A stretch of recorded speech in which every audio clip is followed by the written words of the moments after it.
Hey guys, I am currently in our Australia exhibit. We're gonna see if I can get one of our really cool species out here to come up and we'll talk a little bit about them. Like with most of our species with keeper interactions, we always give the animal the choice. So if they don't want to, we're not gonna let them. And if that's the case, we'll just kind of hang back and talk about them today.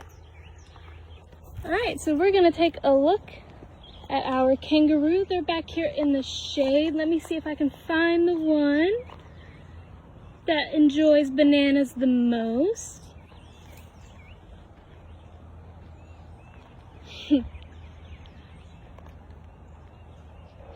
Alright, so this species of kangaroo is red kangaroo. I think that's him over there.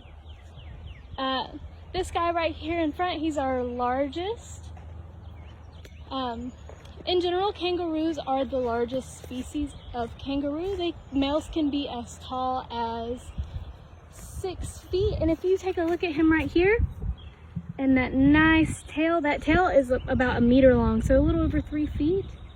And I don't know if you can tell how thick it is, but these guys use their tail to push them forward. If you watch him right there, it's going to push him forward. If he were to want to kick for whatever reason, he would lean completely back on that tail and it would support his entire body weight, and he could basically springboard off of whoever or whatever he's wanting to kick. Alright, let's keep looking. So another cool thing these guys do with their tails is they actually are really helpful when it comes to swimming.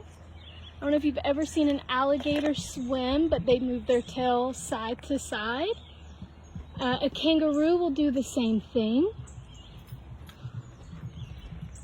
They'll use their tail, they'll move side to side, and instead of moving their legs together, they will move their leg one at a time. So they're actually pretty good swimmers. And this is our guy right here. His name is Aaron. You gonna come over, Aaron? Let me throw some to him. So I do have banana slices for these guys today, but that's not something they would typically eat. These guys usually would graze on grasses or shrubs. And that nice green vegetation is gonna help them retain water. Hey, buddy. So kangaroos are marsupials, and marsupials are famous for that pouch. Now, while Aaron here doesn't have one because he is a male, our females do, and sometimes one of our females likes to come up, but she might not. Her name's Arnie. She's that lady right over there, so we'll see if she does. What's really cool about kangaroos is when those babies aren't born in those pouches. So when a kangaroo is pregnant, they have a gestation period of about 33 days. And after those 33 days, they give birth to a baby that is about the size of a jelly bean. It's completely hairless. It's a little tiny hairless jelly bean. And what it does is it uses its little tiny arms to pull itself up and into its mom's pouch where it will nurse.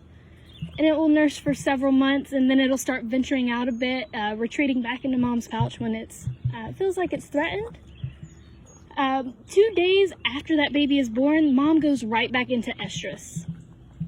And what that means is she's ready to breed again. So 2 days after, she can potentially have a fertilized embryo. But what's cool about kangaroos is that they will go through a embryonic diapause. You gonna come over here, Arnie? Come here. They'll go through an embryonic diapause. So that embryo won't develop until the first baby is out of its pouch. So that baby's not going to be independent until about 8 months after it is born. So after 8 months, one baby will leave the pouch, another baby will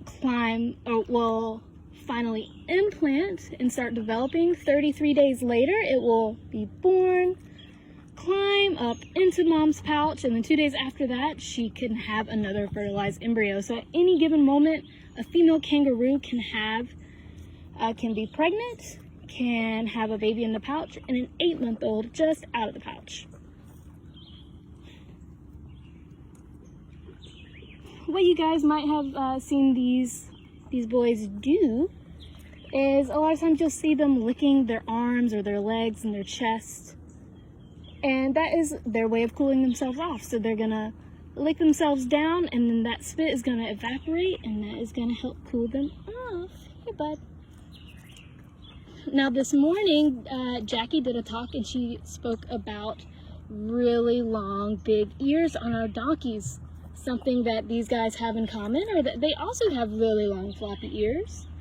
And they will move each ear independently towards sound. Try to pick up all the sounds they can, and that helps with them not having to move their heads at all. What's going on? There you go.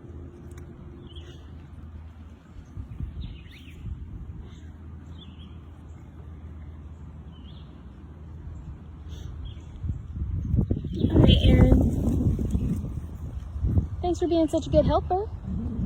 So Aaron does have some trained behaviors. We'll see if he'll do one. We'll see if he'll let us see exactly how tall he is. But if he doesn't want to, that's okay. Aaron. Aaron, up. Up. Good job. And this lets us see all down Aaron's chest. Usually he'll let me go around him, take a look at his body.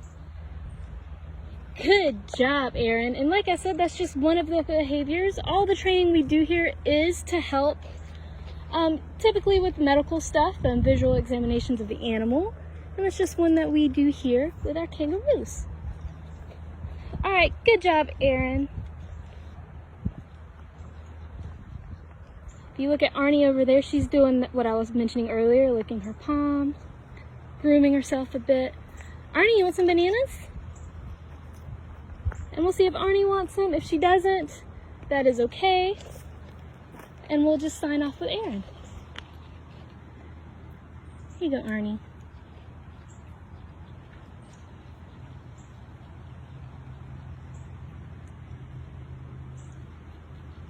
So Arnie here is one of our females.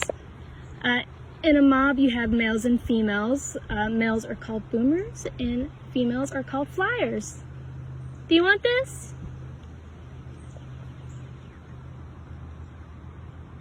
It's okay, I'll toss it to you. Alright guys, I think that is going to be it for today. Thank you for watching, and let us know if there's anything else you want to see. Bye guys!